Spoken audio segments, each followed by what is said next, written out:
Hola a todos, mi nombre es Diego. En esta ocasión vamos a realizar el diseño de un conversor AC/DC. Para este ejercicio nos da la siguiente información. Voltaje entrada senoidal monofásica 120 voltios RMS, frecuencia de línea 70 Hz, potencia de un motor de 1 caballo, de potencia corriente nominal 8 amperios, factor de potencia 0,8 y rango de operación de frecuencia del motor de 40 a 100 Hz. La fuente de alimentación pues es una fuente de entrada senoidal monofásica de una frecuencia de 70 Hz y un voltaje de entrada de 120 voltios RMS. Entonces, para el desarrollo del ejercicio, primero vamos a calcular el voltaje pico de alimentación y tenemos que el voltaje pico está representado por voltaje pico es igual al voltaje RMS por raíz de 2. Si reemplazamos los valores en la ecuación, obtenemos que el voltaje pico es de 169.7 voltios. Una vez que ya tenemos el voltaje pico, vamos a hallar el voltaje de rizado pico a pico. Y el voltaje de rizado, la ecuación para hallar el voltaje de rizado pico a pico nos dice que el voltaje de rizado pico a pico es igual al voltaje de rizado por el voltaje pico a pico. En este caso, hemos escogido un valor de rizado del 6%, que en este caso representado es 0,06 por el voltaje pico, que es 169.7 voltios. Eso nos da un total de 10,182 voltios para el voltaje rizado pico a pico. Si queremos hallar el voltaje rizado pico, simplemente dividimos este voltaje entre 2 y obtenemos que el voltaje rizado pico es igual a 5,05 voltios. Debemos tomar en cuenta entonces, para el voltaje de salida, que pasa por un puente rectificador y pues este puente rectificador nos ocasiona una caída de tensión. Como en cada ciclo de rectificación se usan dos diodos y cada diodo tiene una caída de tensión de aproximadamente 0,7 voltios, entonces esto nos da una caída de tensión de 1,4 voltios. Al voltaje pico le restamos el voltaje de la caída de tensión de los diodos y nos da 168,3 voltios. Ahora, para calcular el voltaje de salida total, incluyendo el voltaje de rizado pico, simplemente cogemos el voltaje pico anterior y le restamos el voltaje de rizado pico. Entonces tenemos que eso nos da 163,25 voltios. Ahora, para que eso nos dé este valor, debemos calcular el capacitor con el cual vamos a hacer el filtrado. La fórmula general de voltaje de rizado pico a pico es igual a la corriente del circuito dividido entre 2 por la frecuencia de entrada por la capacitancia.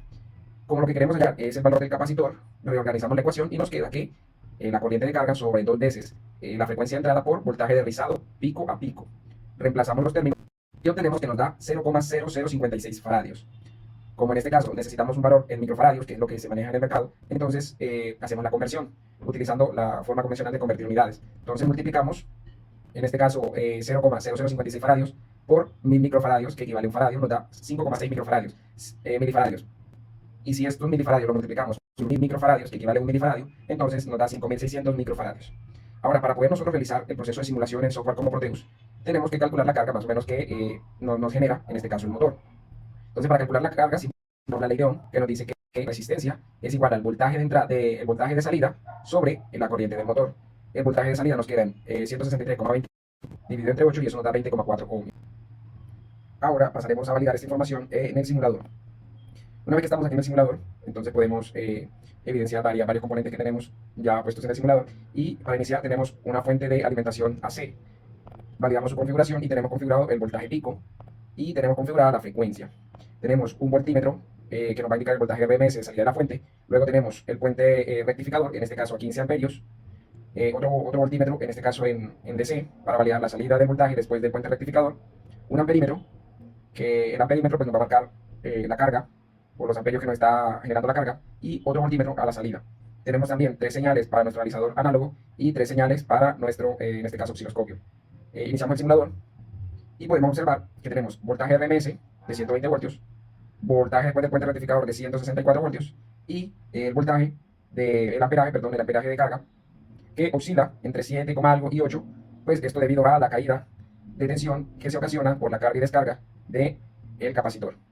Entonces, en nuestra señal análoga podemos observar nuestra onda senoidal de entrada, tenemos 170 voltios, luego tenemos nuestra onda después del puente rectificador y nos marca 168 voltios.